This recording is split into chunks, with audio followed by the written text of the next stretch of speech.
各位網友、各位觀眾、各位讀者，大家好！歡迎大家收睇東網電視毓民踢爆。2018年嘅世界盃亞洲第二圈嘅外圍賽咧，就抽咗籤分組抽籤。香港咧就同中國同一組，都係 C 組。咁另外咧仲有卡塔爾，仲有不丹同埋呢個馬爾代夫。咁當然大家對馬爾代夫、不丹呢兩隊球隊咧，就即係覺得對香港嚟講咧就比較容易搞掂，但係卡塔爾同中國咧就相對比較強啲嘅。咁所以有人估計咧喺呢一次嘅世界盃外圍賽咧亞洲區嘅呢個第二圈咧C 組賽事裏邊咧，香港咧就應該即係出線嘅機會咧都未必高，但係佢可能以第三名啊咁啊有機會打呢個亞洲盃嘅外圍賽咁樣。咁呢個就係一般即係啲球迷或者啲球評家嘅睇法。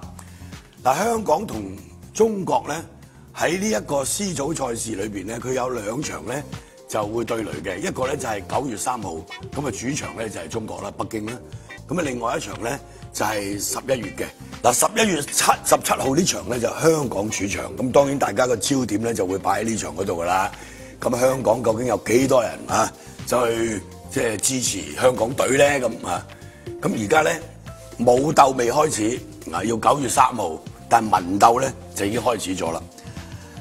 最近有一張即係中國足協嘅海報啊，咁個海報嘅內容係講咩咧？即係充滿呢個挑釁嘅味道啊！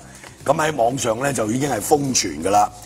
咁嗰個即係中國足協嘅海報就係咁樣寫嘅，當然係用簡體字啦。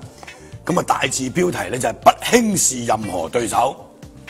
咁跟住就話啦，這支球隊的人有黑皮膚、有黃皮膚、有白皮膚，這麼有層次的球隊得防着點。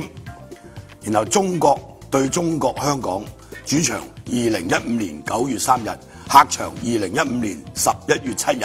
嗱，呢個係中國足協嘅即係關於世界盃啊呢個分組賽、外圍賽啊分組賽嘅呢一個海報啊。咁呢張海報咧就擺明係挑機啦，係咪？咁於是就引起香港嘅球迷咧就非常之不滿啊。咁香港足總嗰方面咧就還以顏色反唇相譏，用翻同樣嘅規格、同樣嘅顏色嗰張海報啊，咁咧就寫咗一段嘢啊，嗰段宣傳句語咧擺明就係一種還擊嚟嘅，或者我哋頭先講叫反唇相譏啊。大字標題就係唔好俾人睇死，我哋呢支球隊有黑皮膚、有黃皮膚、有白皮膚，目標都係要為香港出一口氣。你係香港人，點都要撐。跟住香港對中國，主場2015年11月7日，作客2015年9月3日。嗱，你睇到呢張海報咧，就係呢個就好明顯就文鬥啦。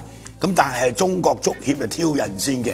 嗱，香港足球總會嘅主席梁孔德咧，即係就呢件事，即係上電台接受記者訪問咧，早幾日啦嚇。咁佢就話咧，點解香港足總會有呢張新嘅宣傳海報啊？咁啊反擊呢個中國足協喺最新一批嘅世界盃宣傳海報之中，針對香港隊嘅球員咧，就不同膚色大做文章，作出回應。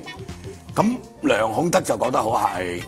佢話咧，佢又唔覺得中國足協嘅宣傳海報挑釁，但係對於中國足協喺海報上用上中國香港一詞，咁佢就澄清，港足代表嘅係香港足球總會，唔係中國香港。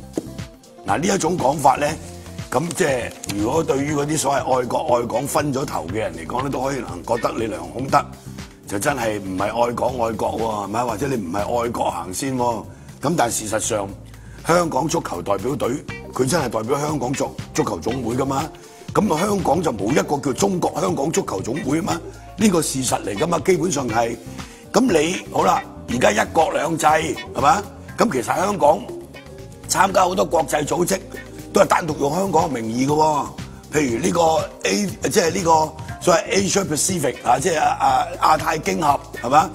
即係嗰個又係好多呢啲國際組織或者區域性嘅組織咧，咁都係用香港名義去參與嘅，就冇一個叫中國香港，咁當然有一個叫中國台北啦，係咪？嗱你將香港變成中國香港啊，呢個無關咩民族主義啊，即係同民族主義係冇必然關係嘅。嗱，呢種係大國沙文主義，係咪？係都要加中國兩個字喺前邊，咁事實上就唔係，係嘛？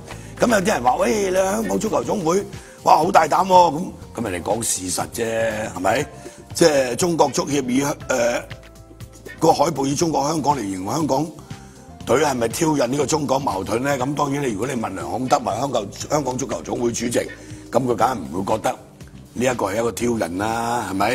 咁但係事實上，喺世界盃啊，即係話喺世界足協嗰度咧，國際足協嗰度咧，香港隊嘅代表名稱咧就係香港足球總會嘅，就唔係呢個中國香港。嗱，呢個所謂不要輕視任何對手，這支球隊有黑皮膚、有黃皮膚、有白皮膚，這麼有層次的球隊得防着點啊！咁呢個係用普通話嚟讀咧就比較傳神啲。不輕視任何對手，這支球隊的人有黑皮膚、有黃皮膚、有白皮膚，這麼有層次的球隊得防着點。嗱，呢個咧就即係你任何一個香港人睇到呢張海報咧，都一定係興㗎啦。咁大家都知道啦，香港嘅足球代表隊，佢可以有啲即係外國人啊，即係佢哋所講嘅黑皮膚、白皮膚，佢係可以入咗籍啊，即係佢係成為香港永久居民之後咧，咁佢就可以代表香港咧，就去參加呢一個香港代表隊㗎嘛，係咪？個個都知啦，即係我哋而家香港嘅職業足球都有外援㗎嘛，係嘛？咁當然呢個外援，如果你未入籍嘅，咁你就唔可以代表香港隊出賽啦，係嘛？呢個就亦都係即係大家耳熟能詳嘅事實，係嘛？即係今次中國足協咧，其實佢嗰啲宣傳海報咧都好有心思嘅，即係我哋平情而論，佢即係為呢個世界盃外圍賽去做勢，係嘛？嗰個宣傳海報咧，咁佢係分別為每一隊對手咧，佢都度身訂造咗啲唔同嘅宣傳語句。譬如你同組有不丹，有呢個卡塔爾，有馬爾代夫，係嘛？咁佢都有唔同嘅寫法嘅嚇。咁有啲國家咧，即係同組嗰啲咧，都覺得佢哋係又係諷刺啊！即係對其他國家咧，都係有我唔好話歧視啦，即係都有嘲諷嘅味道，即係火藥味好濃，漏打係嘛？譬如呢個卡塔爾就俾大陸嘅土豪就話咧，隊中都有好多歸化嘅外援球員。咁不丹咧就話咧，即係對不丹嗰隊球隊嘅形容咧就話，比賽結束之後咧，佢哋就要有人翻去接，跟住就開飛機㗎啦咁樣。咁我哋覺得咧，即係呢啲咁嘅宣傳海報咧，即係動下心思，吸引下人哋嘅注意或者即係鼓勵下士氣，鼓勵下即係中國人嗰種即係支持中國隊嘅喺感情上即係令到佢哋更加澎湃。我覺得呢個係無可厚非嘅。但係咧，對香港嘅呢一張宣傳海報，你擺明就係種族歧視啊嘛，係嘛？咩黑皮膚、黃皮膚、白皮膚，咁你自己都係黃皮膚啦，係咪？咁呢個就真係非常之唔適當，係嘛？咁香港足總個表現咧，我又覺得真係幫香港人出咗一口氣喎。嗱，呢個冇必要係因為呢場球賽咧，就去即係將呢個中國同香港大家都係所謂同文同種，你將佢割裂起嚟或者對立起嚟。但係喺一個國際賽事上邊，大家喺球場上，喂，大佬，即係上陣都無父子啦，係咪？所謂落場無父子，打麻雀係咁樣，踢波都係一樣嘅啫嘛，係咪？大家都要遵守呢個遊戲規則，有體育精神，係咪？咁但係你下下將佢上升到民族主義嗰個層次，咁對香港人嚟講咧就真係好尷尬喎。嗱，而家啲上大人就成日喺度講，係嘛，愛國愛港，係嘛，甚至乎咧選特首都好啦，個候選人一定要愛國愛港，不能夠反中亂港。咁呢個其實真係好抽象嘅啫。咁我哋打呢場波，咁香港嘅中國人點算咧？你支持中國隊啊，定係撐香港隊先？譬如喺北京香港隊作客，咁我哋喺北京嘅香港人要唔要去球場捧場先？咁如果球場捧場，幫呢個香港隊吶喊助威，跟住內地嗰啲同胞不滿，咁點算先係嘛？好啦，喺香港亦都一樣，11月7號喺政府大球場嗰場波，咁我哋使唔使去捧場先？嗱，梁孔德有句説話好有意思嘅，即係有啲人認為咧，即係你而家都未打就已經即係未文鬥首先，未冇鬥首先就文鬥啦。咁啊，足總主席就話：，製造下氣氛都好嘅。咁我覺得佢呢個講法又幾好喎，係嘛？嗱，如果大家用一個平常心去睇，包括你中國足協係嘛？而家香港隊或者香港足球總會咧，設計張宣傳海報同你係一模一樣嘅，個排法都係一樣嘅，又係紅底係嘛？但係個寫法咧就係嘲諷翻你嘅反唇相譏嘅，咁你覺得呢啖氣即係啃唔落，咁點咧？咁係咪又上升到呢個大國三民主義？我係宗主國，你係香港特別行政，佢係咪要咁咧？係咪？即係如果要咁嘅話咧，就真係好冇智慧。大家喺球場上邊憑呢個球技去分勝負，係咪？要有體育精神。更何況即係外面一般嚟講咧，即係中國對香港呢兩場咧，大家都係睇好呢個中國隊嘅。OK， 即係話喺呢個世界盃外圍賽亞洲區呢個 C 組賽事咧。即係頭嗰2名咧，就多數係中國同卡塔爾㗎啦。香港頂多就排第3名，佢有機會搞掂呢個不丹同埋馬爾代夫，因為呢兩隊嘅球隊個水平咧同香港咧即係都有啲差距。但係香港同中國隊同呢個卡塔爾咧就有得砌，但係處下風嗱。呢個就係唔係我講，即係一般嘅球評都係咁樣睇嘅，係嘛？嗱，我哋也許不會忘記啦，即係喺呢個1985年5月19日即係呢個簡稱叫519事件，咁就喺呢個北京工人體育館就進行1986年世界盃亞洲區外圍賽，香港足球代表隊喺比賽中以2-1擊敗中國國家隊，將中國淘汰出局之後，北京就發生球迷騷亂。呢個亦都係中國歷史上第一宗嘅球迷騷亂事件啊！呢個就係1985年係咪？所以大家都會擔心，如果跟住即係呢一場波譬如喺大陸即係9月3號嗰場，萬一香港贏咗咁點算呢？嗱，呢個對香港球員都有個壓力嘅。咁至於翻嚟香港呢一場11月17號，咁香港嘅球員咧就應該可以瀟灑啲。同埋呢個就係即係大家需要留意嘅。嗱，1986年世界盃亞洲區外圍賽咧，中國國家男子足球隊第3次即係衝擊呢個世界盃資格嘅，咁結果都係冇啦，係咪？亦都係香港足球代表隊第4次即係衝擊呢個世界盃，即係有機會入去，即係可能有機會打呢個世界盃外圍賽嘅。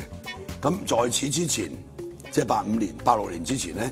即係無論中國隊又好，香港隊又好咧，都冇機會問津即係你連入閘嘅機會都冇即係外圍賽就已經俾人搞掂㗎啦，係嘛？1986年嘅世界盃外圍賽就當時就將大洋洲賽區同亞洲分開，咁所有亞洲參賽球隊就分為呢個即係東西亞兩個區咁東亞同埋西亞咁然後各區最終咧就各產生一支總共2支出線隊伍嘅代表呢個即係亞洲參加1986年嘅世界盃，係嘛？咁呢一次中國隊喺外圍賽就唔需要面對馬來西亞大洋洲嘅對手，中國隊同香港隊文萊澳門就入咗東亞區嘅第3小組，就係呢一個即係呢一個就係1985年即係519事件嗰個即係背景啦，係嘛？咁另外咧，喺1982年世界盃外圍賽咧，呢個中國係唯一最後階段咧，即係打入呢個最後階段比賽嘅東亞嘅球隊嘅。咁即係我哋講翻呢件事就係話咧，始終香港嘅實力咧，即係稍次嘅同中國比較。咁而家今次呢一個所謂外圍賽喺 C 組賽事裏邊亞洲區。咁當然而家改咗嗰個分區啦唔同以前我頭先講85年。咁中國同香港究竟邊隊可以贏咧？呢個就真係大家都好關心。我覺得邊隊贏都唔緊要，最緊要有體育精神，係嘛？咁你中國足協呢個宣傳海報就挑釁香港在先，香港嗰個所謂還擊咧，其實都係即係我自己覺得啊，都係好 mild 嘅啫，即係都係還以顏色得嚟，都係鼓勵香港士氣。我哋呢支球隊有黑皮膚、有黃皮膚、有白皮膚，咁啊個個都知啦，係咪？目標都係為香港出一口氣。你係香港人，點都要撐，係嘛？咁大標題就唔好俾人睇死。嗱，呢個唔好俾人睇死就擺明係還以顏色㗎啦。咁但係我哋始終都係希望咧，呢兩隊波無論喺9月3號北京，或者喺11月17號嘅香港，都可以打一場即係所謂君子之爭，就唔好出事。各位網友、各位觀眾、各位讀者，大家好，歡迎大家收睇《毓民踢爆》。上個月大埔劍橋護理院咧就發生呢個即係虐待長者嘅醜聞呢個院舍咧就係全香港有幾廿間嘅，算得係最大嘅呢個護老院之一。咁發生呢啲所謂侵犯長者人權同埋私隱嘅事件，變成一個醜聞。咁政府嘅態度咧就係、如果佢違規，咁我就釘佢牌啦。咁但係長遠嚟講，你點樣去解決呢個所謂安老問題咧？所以從呢個劍橋護老院嗰個所謂虐老嘅問題咧，就帶出特區政府而家嘅所謂安老服務咧，就真係必須要換腦袋，撥亂反正，從頭嚟過。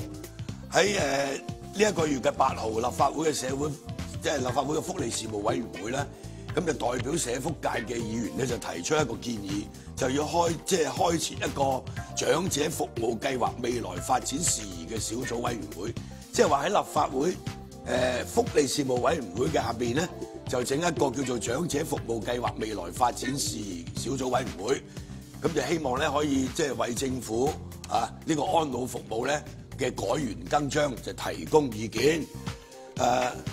即係舊年行政長官喺呢個所謂2014年嘅施政報告裏邊咧，就宣布委託呢個安老事務委員會咧，就籌劃安老服務計劃方案。咁然後個計劃咧就分3個階段嘅，就包括呢個訂定範疇階段、訂定建議階段同埋建立共識階段咁去籌劃啦。咁呢個安老事務委員會喺今年嘅1月底咧，就完成咗第1階段嘅所謂訂定範疇階段公眾諮詢。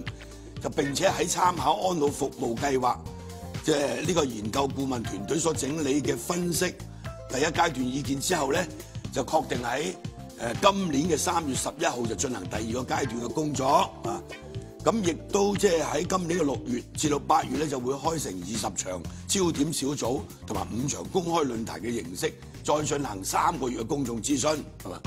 好啦，咁完成咗你第2階段工作之後咧，顧問團隊就會定出安老服務計劃嘅初步建議，然後開展咧最後階段嘅工作。嗱，呢一個按照舊年施政報告呢一個咁嘅建議講法，咁而家就做啦，係嘛？咁但係咧等得嚟，即係天都黑，係嘛？而家最大嘅問題就係今天嘅安老服務，或者好似劍橋護老院呢啲咁嘅醜聞，或者呢啲咁嘅所謂虐老事件，老實講真係冰山一角。上一次我喺節目裏邊講，呢啲私營安老院基本上就係嗰啲無依長者嘅人間煉獄，係嘛？呢句説話我喺立法會嘅大會裏邊我都有特別提出嚟嘅，特別見到張建宗嘅時候我都特別提出，究竟你政府做咗啲咩咧？嗱，唔好講呢個施政報告係咪假大空，或者施政報告嘅呢個所謂即係委託安老事務委員會去訂定安老服務計劃方案，係嘛？而家仲喺度籌劃階段，呢個唔講。我哋而家現行嘅政策，而家嘅政策出現啲咩問題？先講呢啲院舍。第一，現行嘅呢條院舍條例咧，基本上就已經係過時。如果你唔去修訂呢個院舍條例，基本上就冇辦法解決問題，係咪？呢個院舍條例即係話對呢啲私營嘅安老院嘅嗰個所謂監督規範，係咪？呢一個相關嘅條例係冇辦法令到啲執法人員咧，即係可以發揮到佢哋嗰個作用嘅，係咪？社會福利署作為呢個院舍條例嘅執法部門咁嗰個執法咧，亦都係極度不力嘅，大家都知道啦，係咪？我哋睇翻啲報道，社會福利署喺過去5年就院舍嘅問題收到12宗投訴，突擊檢查巡查96次，發出15封警告信，但係從未檢控過嘅，係咪？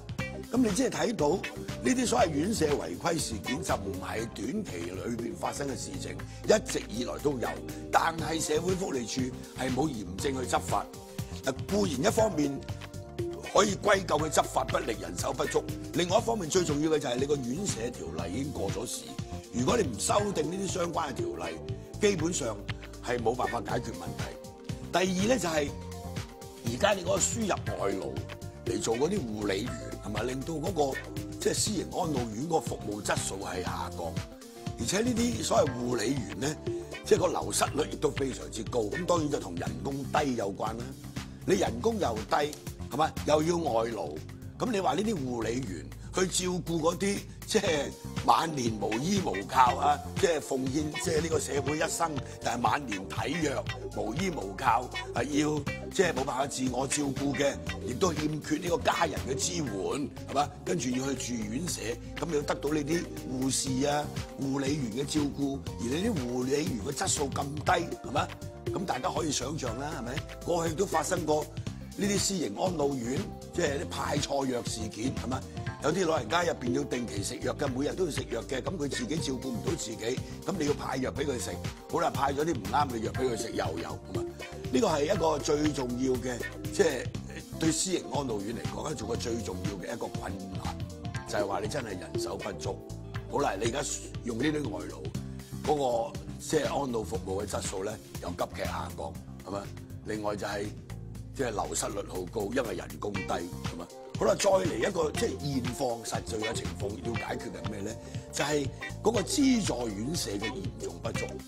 嗱，呢個我哋講過好多次㗎啦，係嘛？每年輪候政府資助嘅安老院或者護養院等唔切而死亡嘅人數，差唔多去到6000人啦。今年最新嘅數字已經去到，即係舊年最新嘅數字去到成6000人，係咪啊？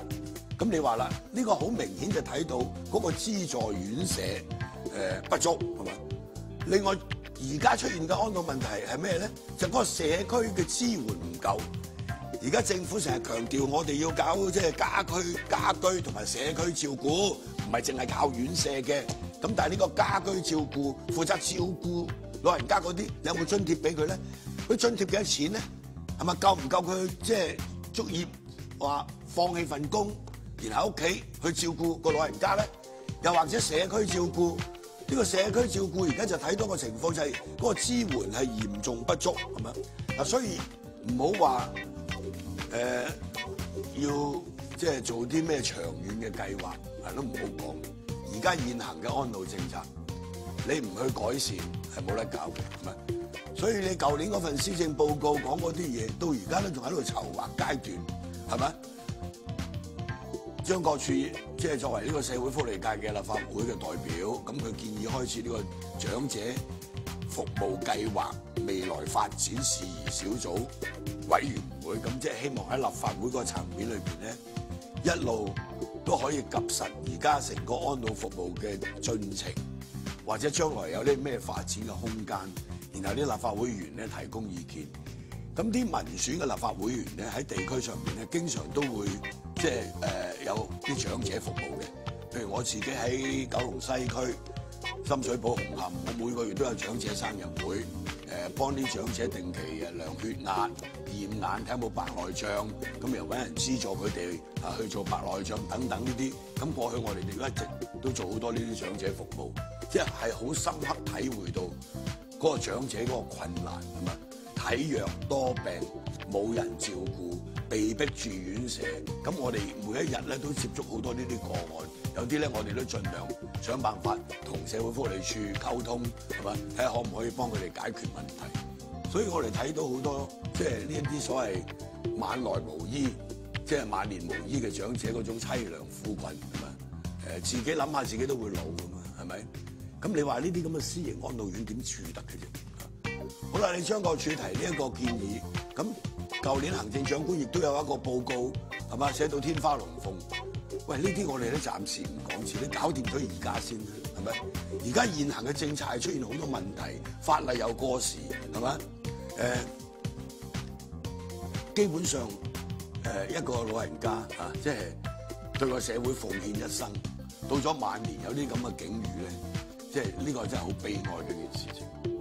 你話呢個社會係一個開發中嘅地區啊，嗰啲第三世界，咁你冇得講啦，係咪？你生長喺呢啲地方度，但係香港係一個極為富裕嘅社會。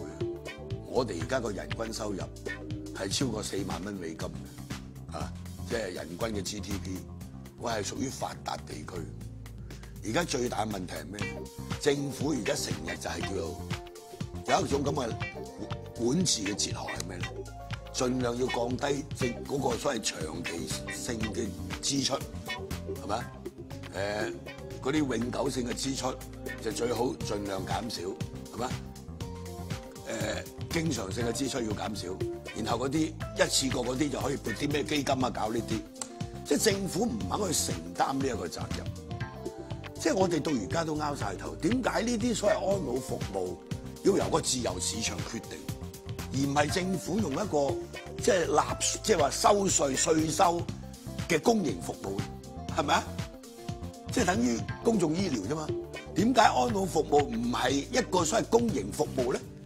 而家個安老服務嘅公營，即係公營嗰方面係咩咧？冇嘅喎，就係一啲資助院舍嘅啫喎，再俾啲即係俾啲即係安老嗰啲照顧勸你社區家居咁啊，喂，政府係唔肯承擔個責任，你將佢掟咗落去自由市場，如果自由市場就係而家呢個安老院啦，呢啲私營安老院啦。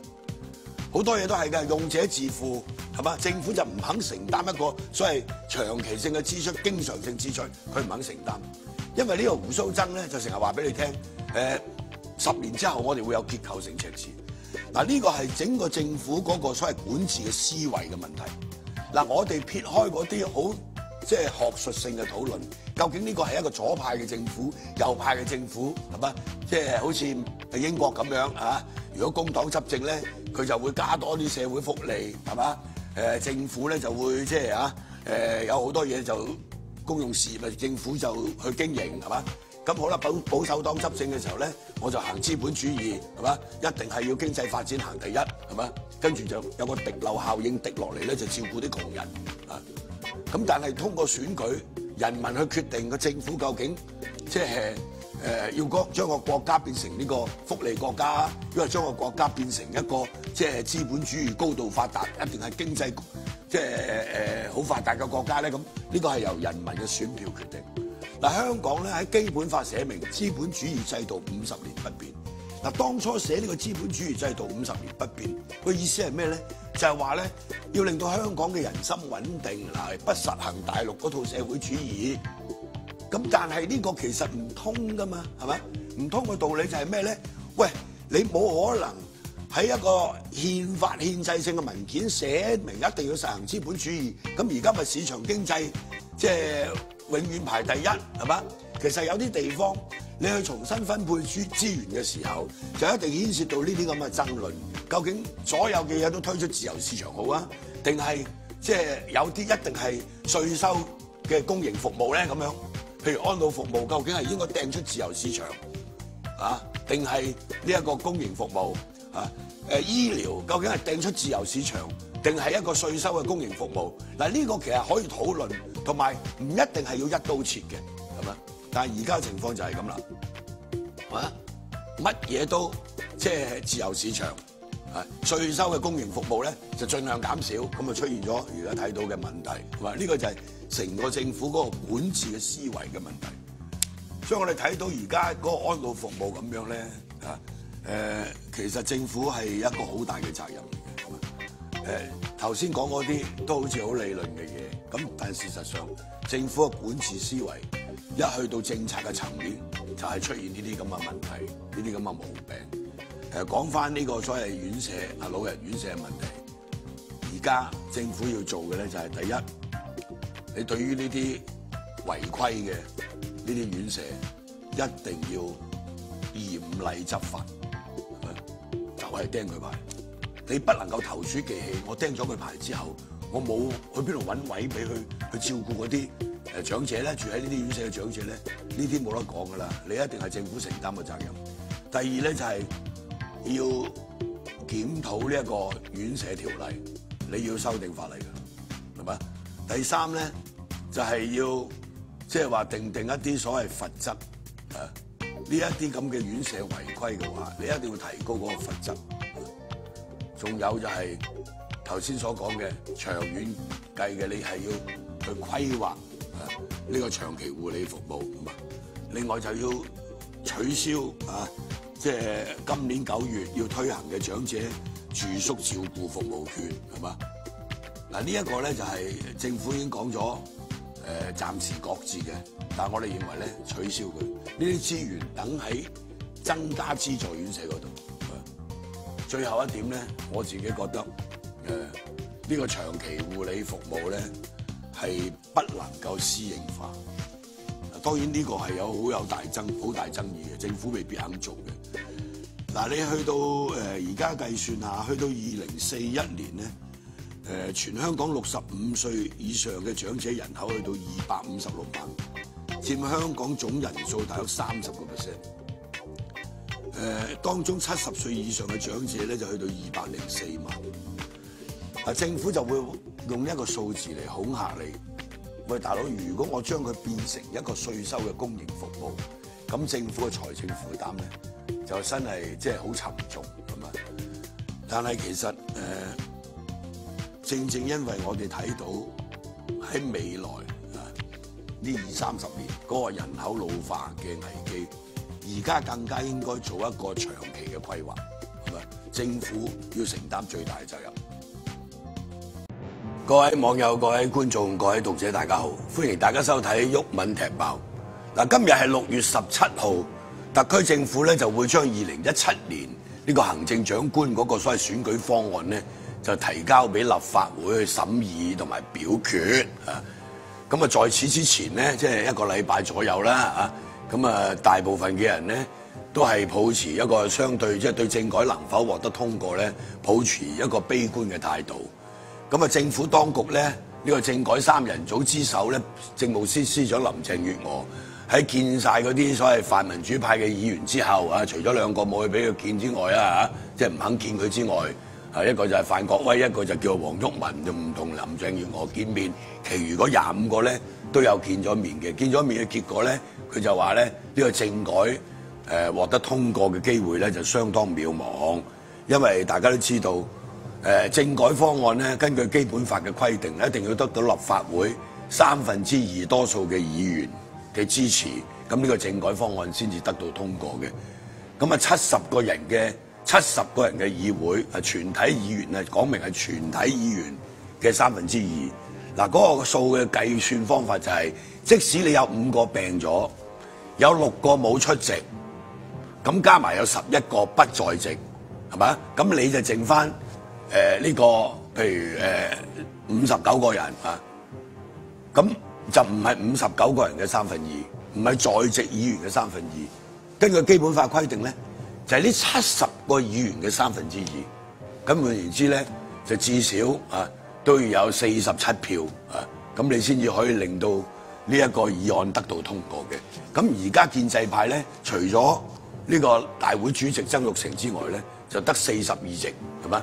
咁即係話要攞多5票喺泛民主派攞多5票咧，咁呢一個政改先至能夠得到通過嘅。咁最有機會轉態嘅咧就係民主黨。咁民主黨而家行出嚟誓神劈願，冇得傾，係咪？咁即係話如果民主黨佢都係投反對票嘅話咧，咁基本上呢一個政改咧就好難獲得通過，係嘛？因為按照上一屆嘅經驗，2010年咧6月份嗰次政改嘅表決咧，成個民主黨係嘛8票都支持嘅。咁民主黨8票支持，咁其他嗰啲所謂獨立民主派、溫和民主派就梗係即係跟大隊啦，剩落嚟只不過係嗰啲激進派唔投啫。譬如公民黨、社民連係嘛，咁佢哋投反對票啫。咁所以嗰個基本上係大比數通過。咁所以有啲分析就認為，喂，如果北京好想呢個議案得到通過嘅話，咁佢第一個要搞掂嘅就應該係民主黨。按照過去嘅經驗，與其你去挖嗰啲所謂過去有啲分析啊，包括我都係咁樣睇嘅，就係你係挖嗰啲功能組別嘅議員，因為佢可能冇選舉嗰個考慮，係嘛？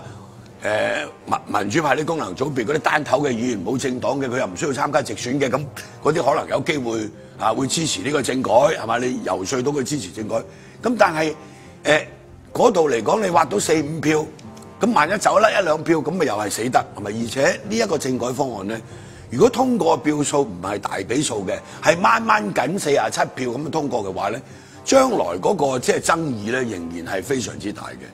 所以我哋睇翻而家嗰個民意調查，即係3間大學做嘅民意調查，嗰個滾動民意調查咧，其實支持政改同反對政改咧，基本上係叮當馬頭。嗱，呢個亦都可以反映嗰個民意咧，嗰個兩極啦，係嘛？即係個社會又會撕裂啦，大家講嘅社會會撕裂啦。所以喺呢一種咁嘅所謂民意基礎底下咧，如果你個政改係好低票通過嘅，咁未來嗰個撕裂咧就一定係會加劇嘅，係嘛？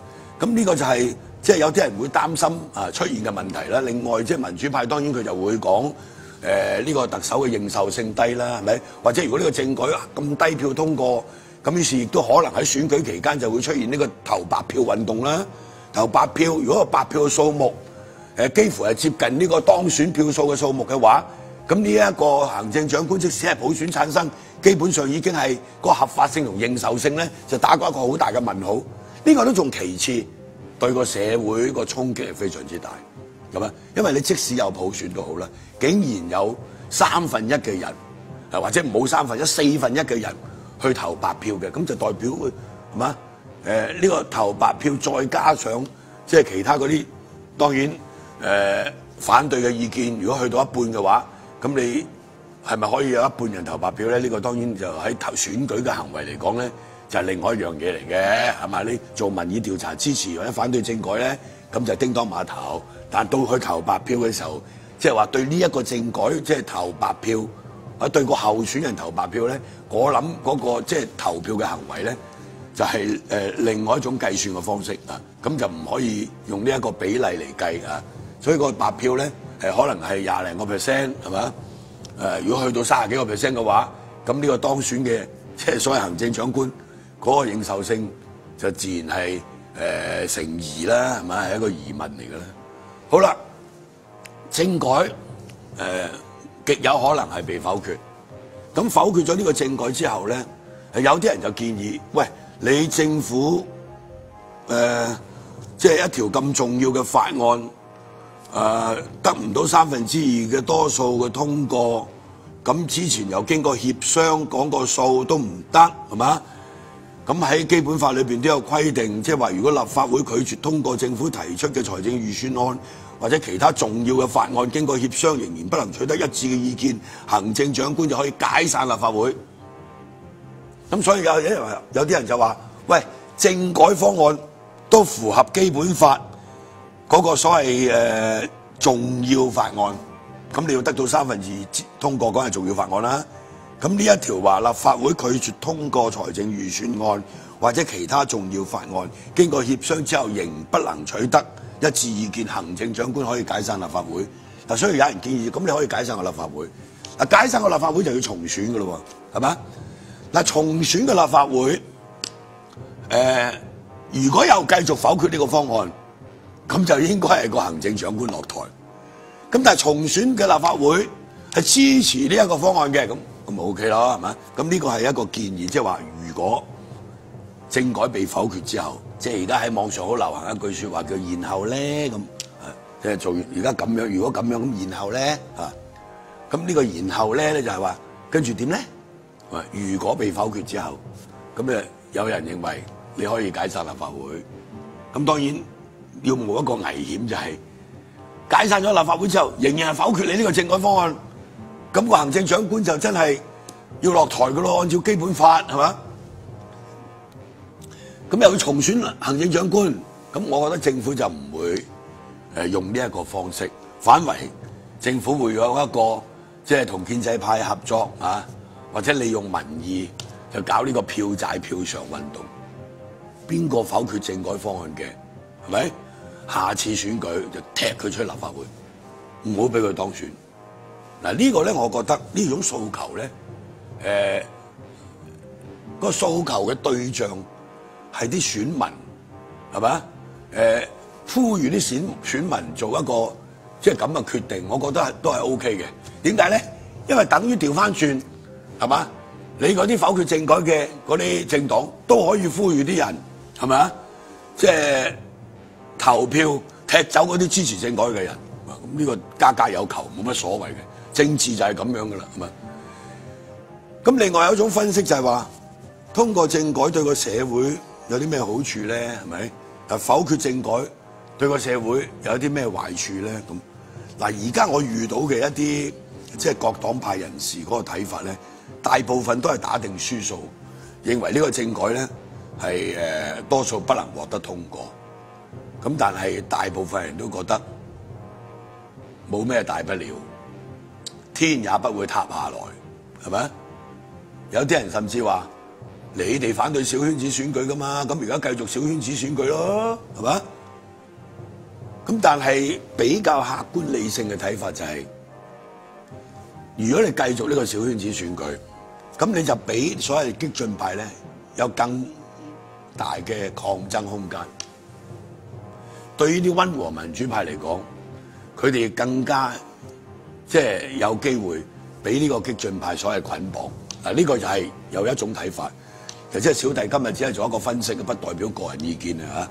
OK，即係話呢一種咁嘅捆綁啊，激進派變咗會牽住呢個泛民主派嚟行嘅。咁泛民主派咧，即係嗰啲溫和民主派，有可能即係慢慢走向一條激進嘅路線。當然而家我哋睇到，即係北京比較即係在意嘅咧，就係而家啲所謂本土運動啦，或者有冇人搞港獨啦。咁啊，黃光亞已經講過啦，呢個要堅決鬥爭啦。咁所以對於溫和泛民嚟講咧，佢未來嘅生存發展空間係唔會受到呢個北京嘅打壓。不但止唔會受到北京嘅打壓，係咪？即使佢今次投咗反對票都好啦。呢啲所謂溫和民主派不但止唔會受到北京嘅打壓，而且北京一定係會想辦法去收編呢啲溫和民主派，甚至分化呢個民主派。嗱，呢個就係喺個統一戰線策略上邊咧，即係共產黨必然係咁樣做嘅。咁然後重點打擊啲激進派，特別係嗰啲所謂本土激進派。但係而家本土激進派喺立法會又冇議席，係咪啊？去邊度揾議席咧？係咪？你就算嗰幾個激進派，嚴格嚟講都唔係屬於本土激進派啦，係咪？咁都係啲散兵游勇喺個街度，即係就一啲針對一啲議題，係嘛？去示威，係嘛？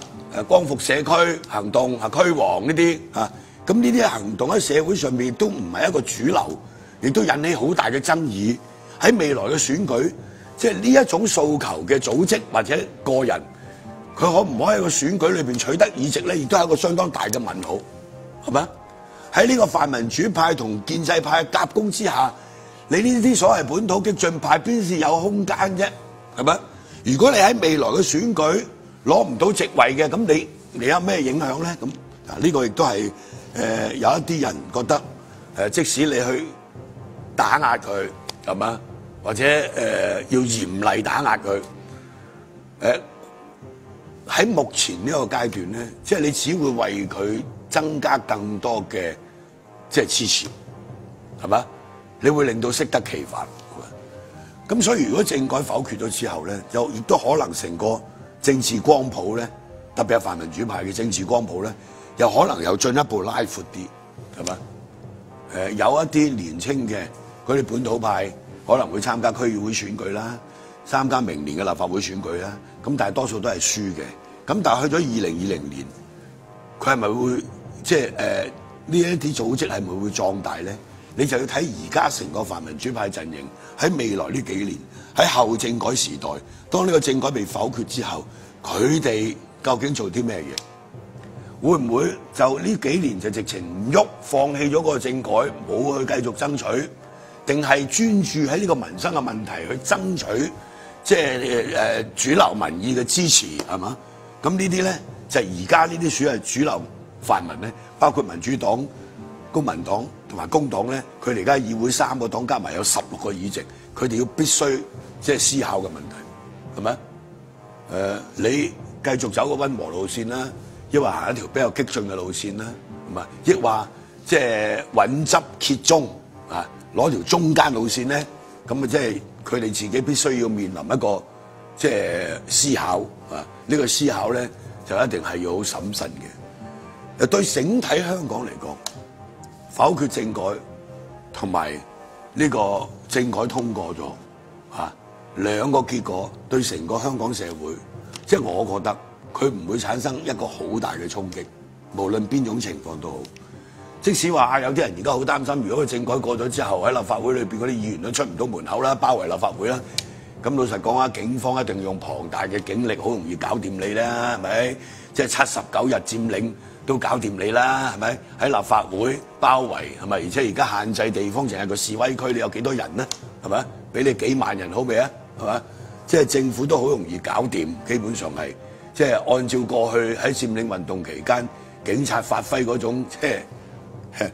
都係相對嚟講都幾硬淨、幾強硬嘅嗰啲執法嘅能力係嘛？咁基本上係可以處理得到，因為之前有個經驗啊嘛。對成個社會嘅衝擊咧，就未必會係好大係嘛？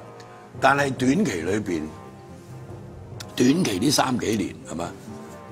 當然經濟民生啊呢啲就可能會成為一個即係政府施政嘅焦點。喺立法會啊，譬如明年選舉之後，2016年選舉之後，立法會一個重新嘅結構出現，咁啲立法會議員咧，我相信啊，特別係呢啲泛民主派，佢哋會專注喺呢個經濟民生啊，唔敢講政治噶啦，係咪？所以基本上呢個政改被否決又好，或者通過又好，啊，即係對共產黨嚟講，對北京嚟講，其實一句説話，沒有什麼大不了。各位網友、各位觀眾、各位讀者，大家好，歡迎大家收睇東網電視《毓民踢爆》。政治真係一日都嫌長，風雲變幻。我而家講緊嘅係台灣嘅明年大選。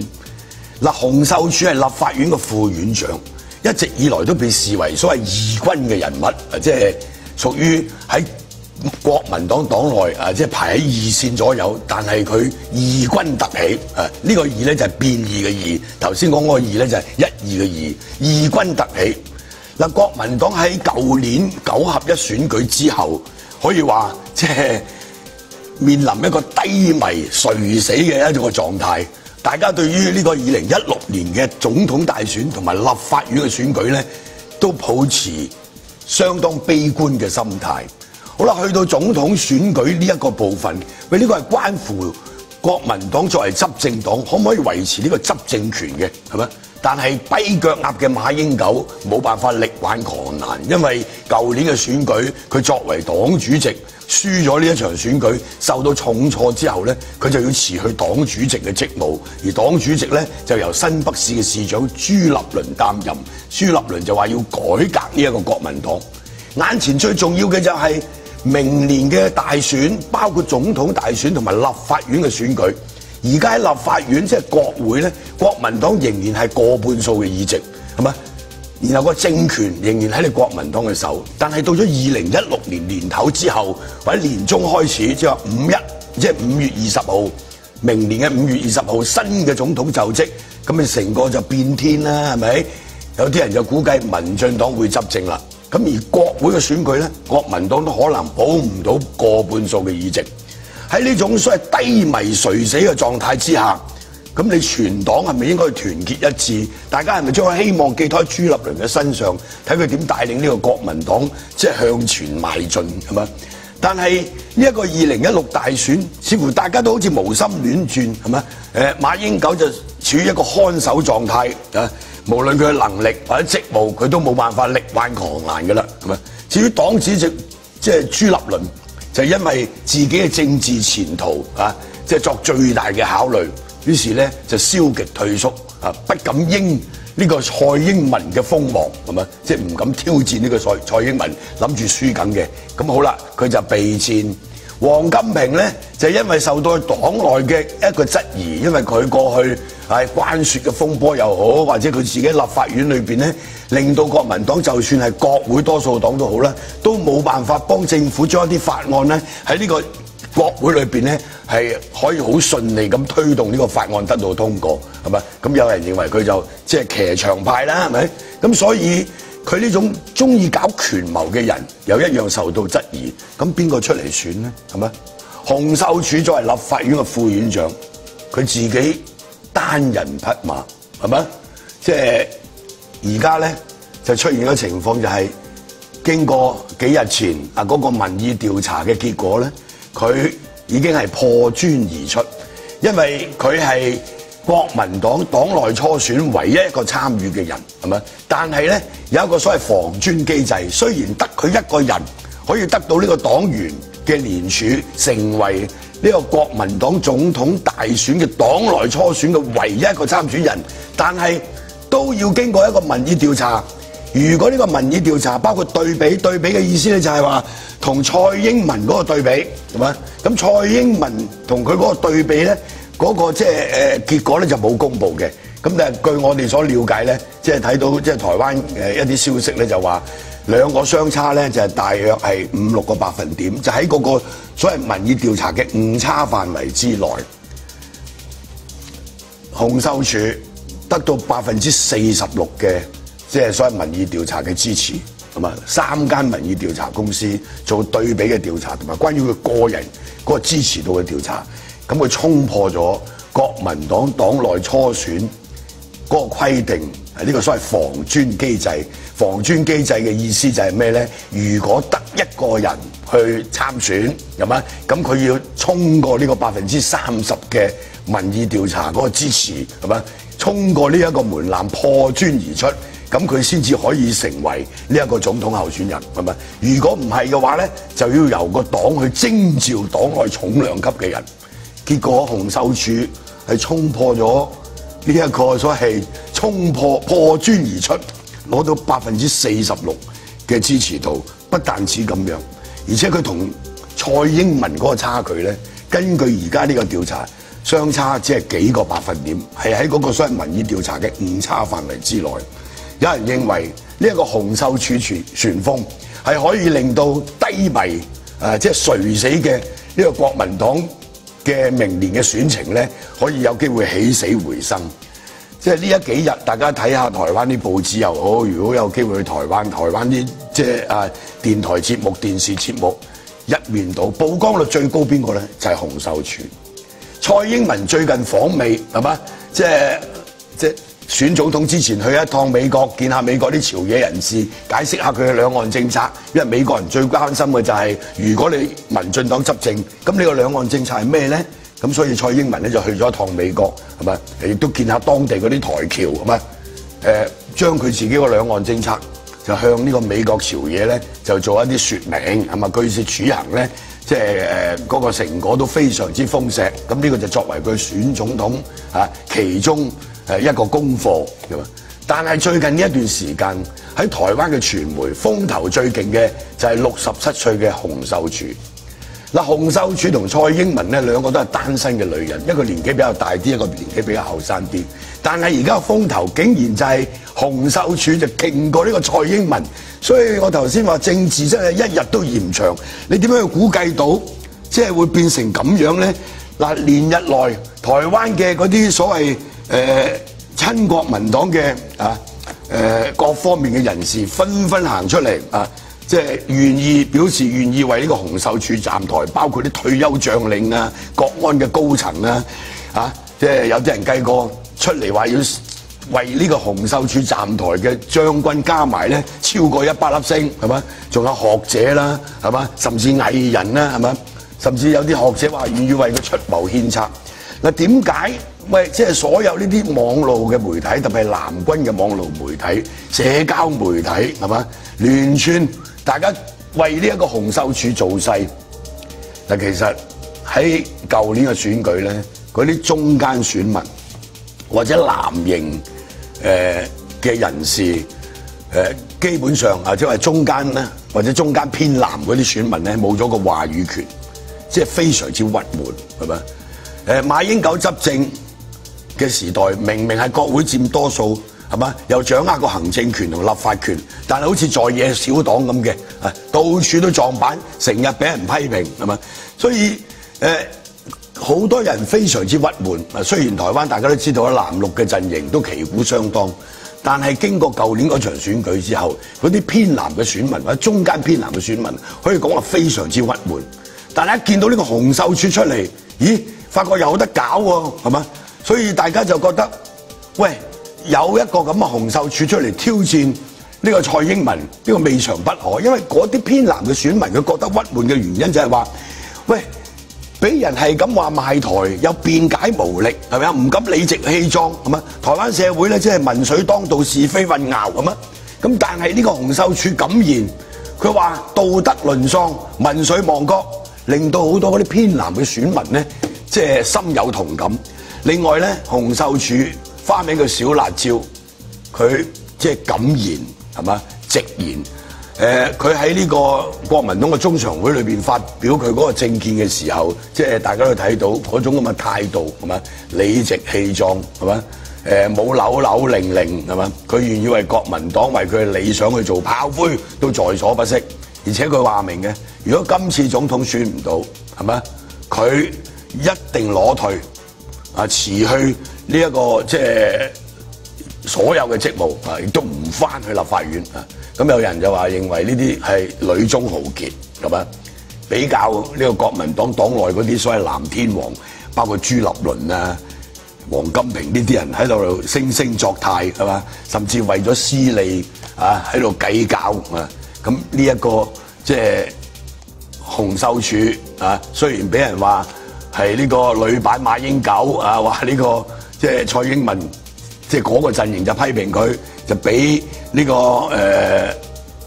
馬英九更加統派。但無論點都好啦，佢嘅民意調查領先啊，而家就志在必得。你國民黨冇辦法唔提名佢噶啦。如果喺咁嘅情況之下，你國民黨都唔提名佢，然後去徵召另外一個人去選，咁你國民黨就準備亡黨都得啦。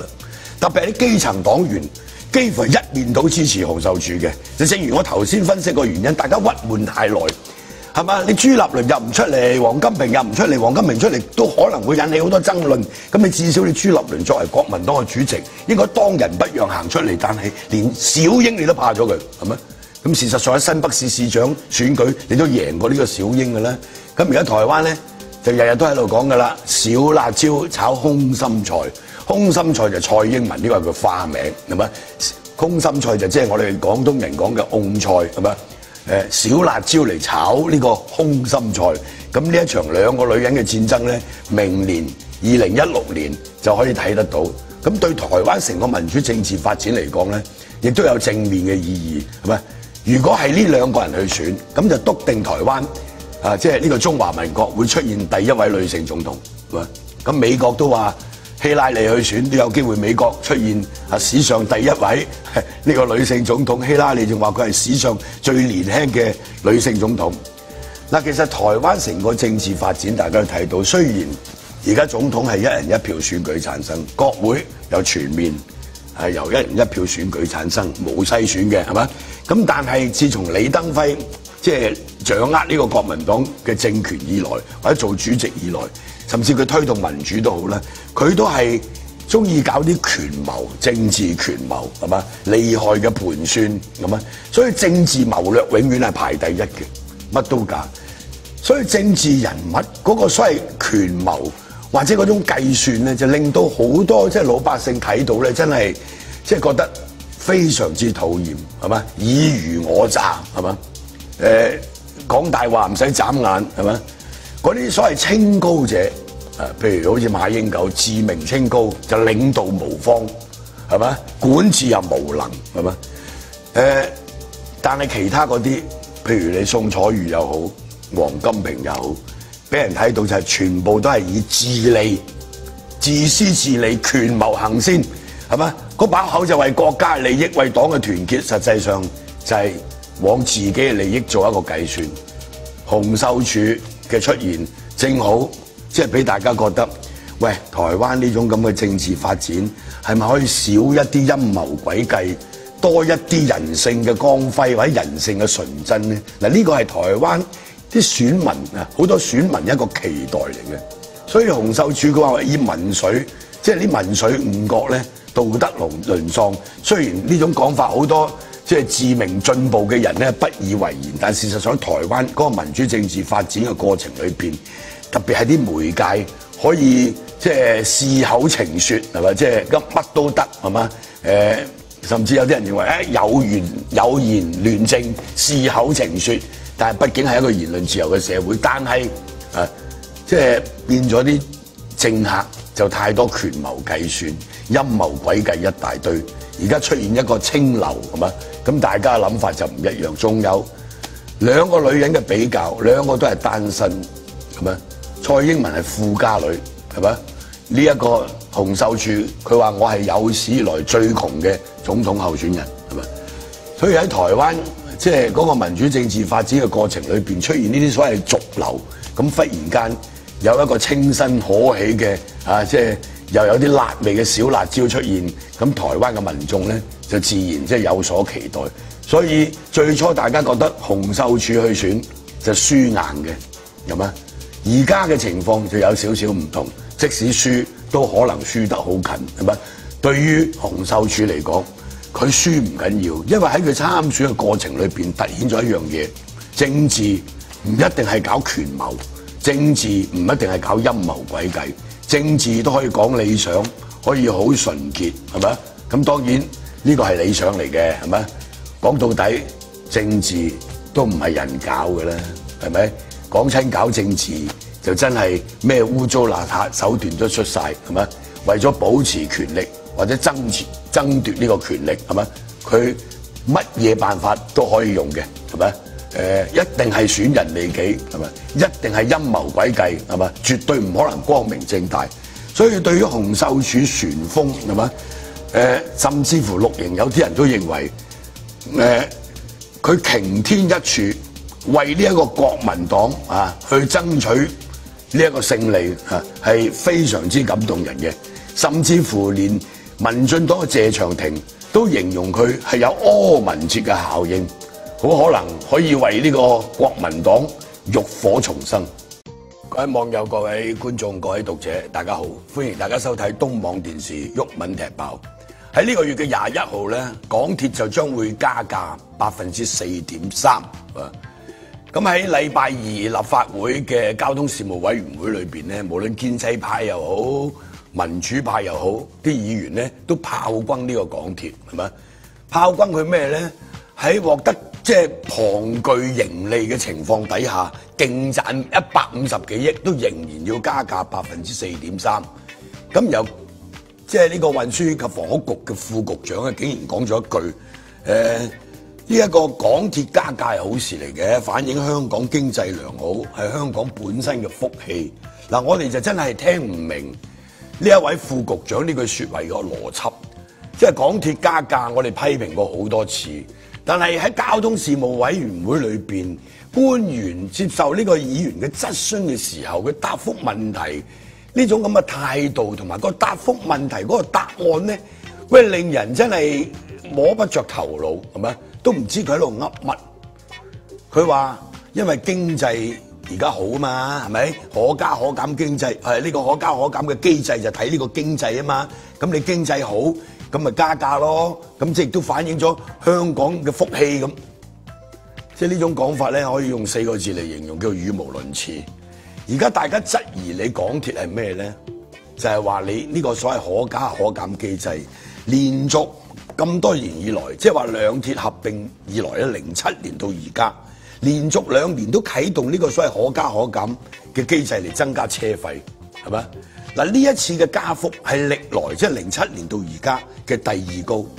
你錄得呢個高額盈利之下，你仍然利用呢個可加可減嘅機制要加到盡。喂，你可以加係嘛？按照商業原則，又有個可加可減機制保障你，咁你可以加。咁但係咪要加到盡呢？嗱，而家啲打工仔老實講，坐地鐵係一個主要嘅交通工具。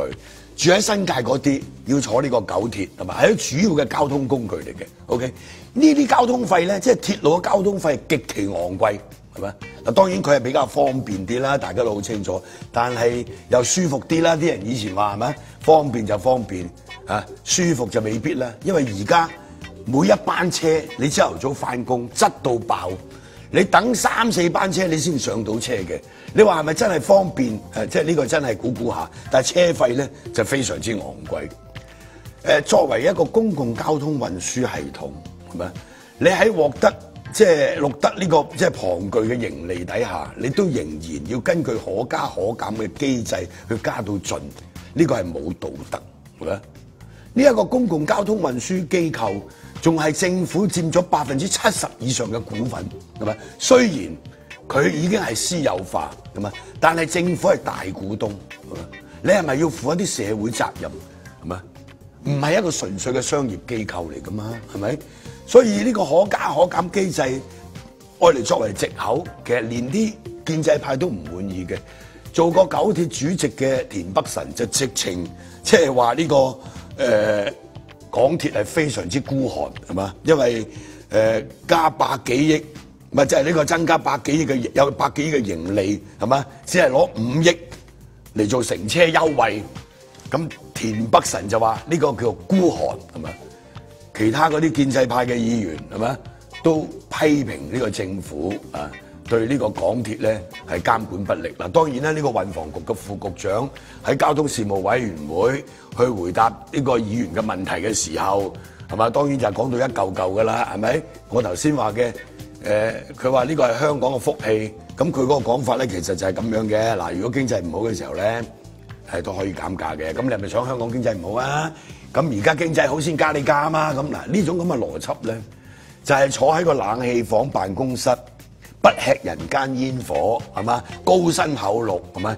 然後去即係冰冷無情咁樣去解釋啊呢一個所謂加價啊，按照呢個機制係冇得即係冇得喐㗎啦，係咪？咁好啦，有得加咁都係代表香港經濟好啊嘛，咁呢個咪香港嘅福氣咯。嗱，當經濟唔好嘅時候咪減價，減價就對香港冇福啦。點解咧？因為如果港鐵減價，即係香港經濟唔好，大家揾唔到食啊，咁所以就減價啦咁。嗱呢種咁嘅邏輯咧，呢啲官咧就應該炒魷嘅啊，但係奈何我哋香港嘅高官就只有升官發財，就沒有問責下台。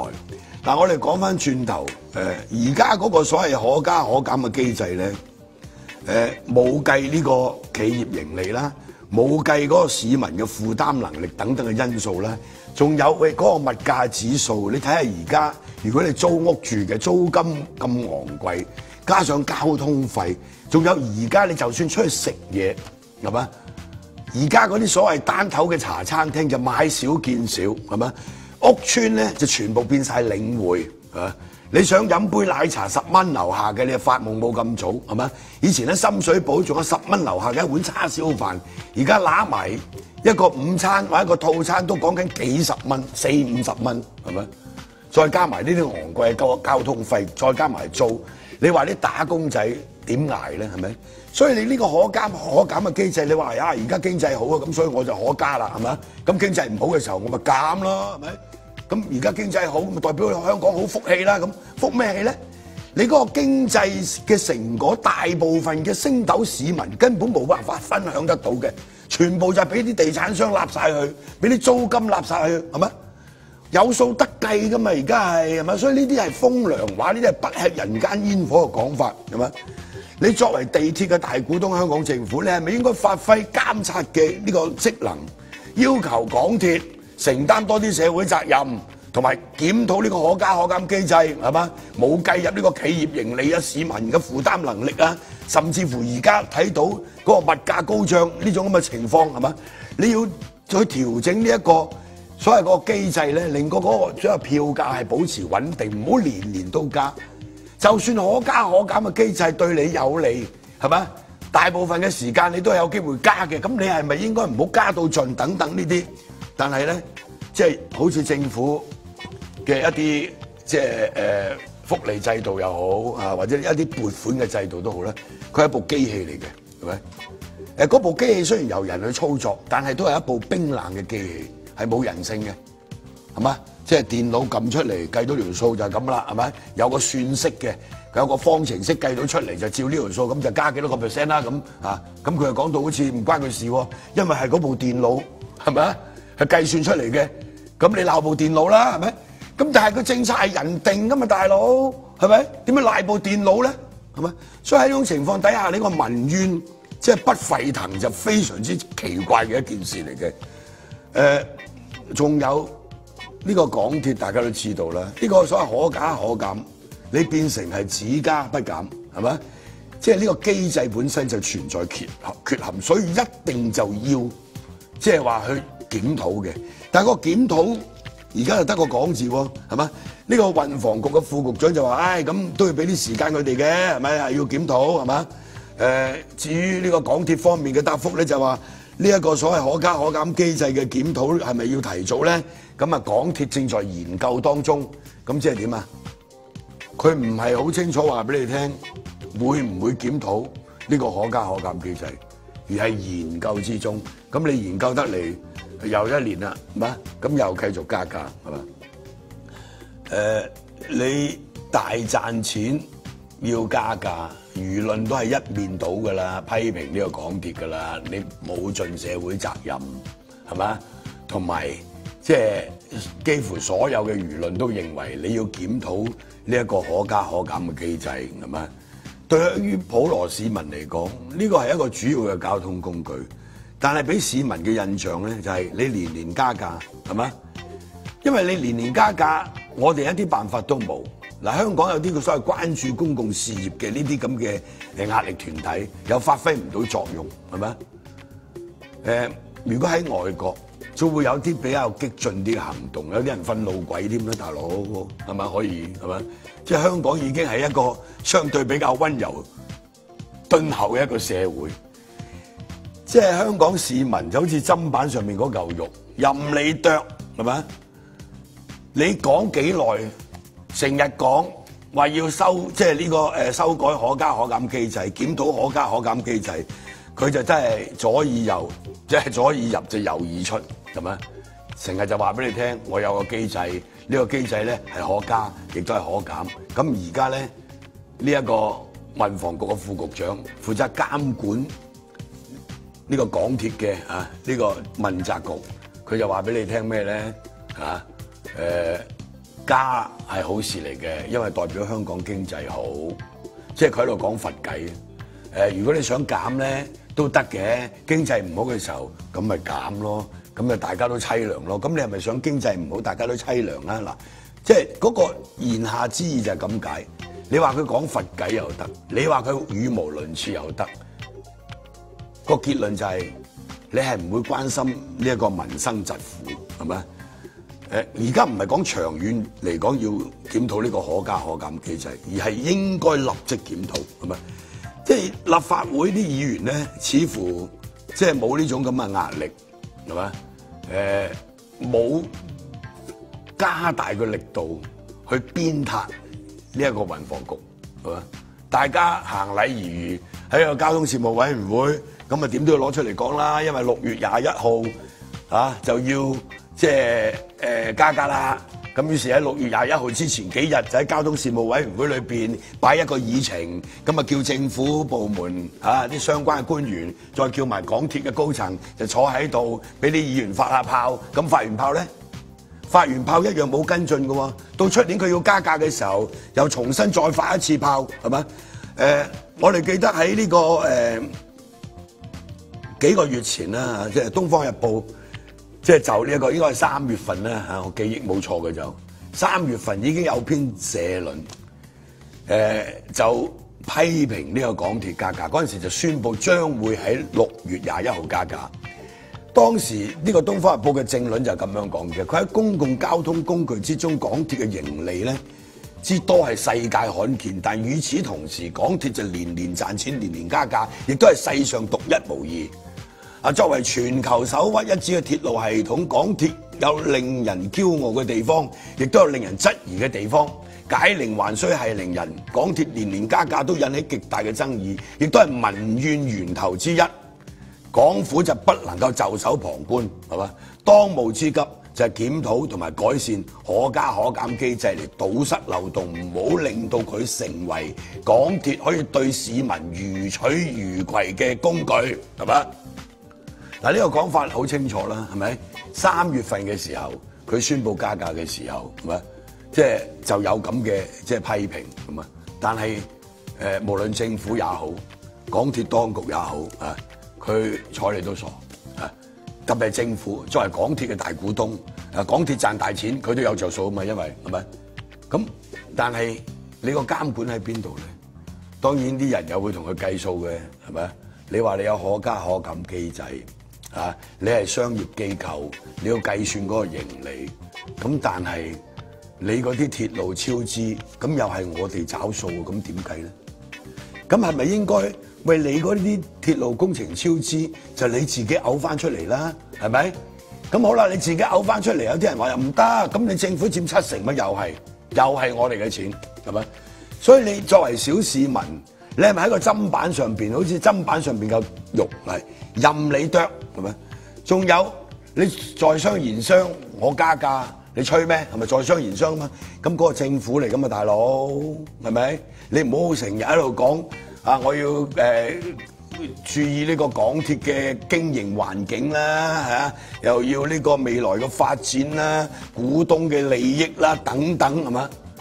嗱，呢啲咧就係你擺喺第一位啊！股東嘅長遠股東嘅利益，港鐵嘅長遠發展係嘛？仲有咧呢個經營環境啊，一定要保持一個穩定嘅經營環境等等咁樣，咁啊？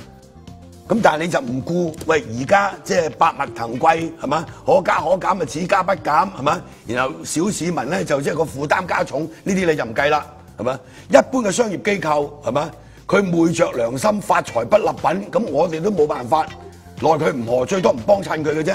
但係啲公共交通運輸工具，你政府唔去監管，我哋係焗住要幫襯佢，係咪？然後焗住就俾佢掠，咁啊試問咧，即係天理何在咧？係咪？我哋吹佢唔漲嗰啲私營機構，咁冇計啦，係咪？但係你政府係大股東，你政府有監管嘅責任嘅，你唔去檢討呢一個可加可減嘅機制，純粹將佢當成一個獨立王國私人機構，係咪？你係置諸不理，呢個政府咧，亦都係一樣不負責任，係咪？係值得譴責嘅，係咪？點解搞到個民怨咁深，係咪？呢個咪其中一個源頭咯。所以呢啲民怨全部係政府製造出嚟嘅。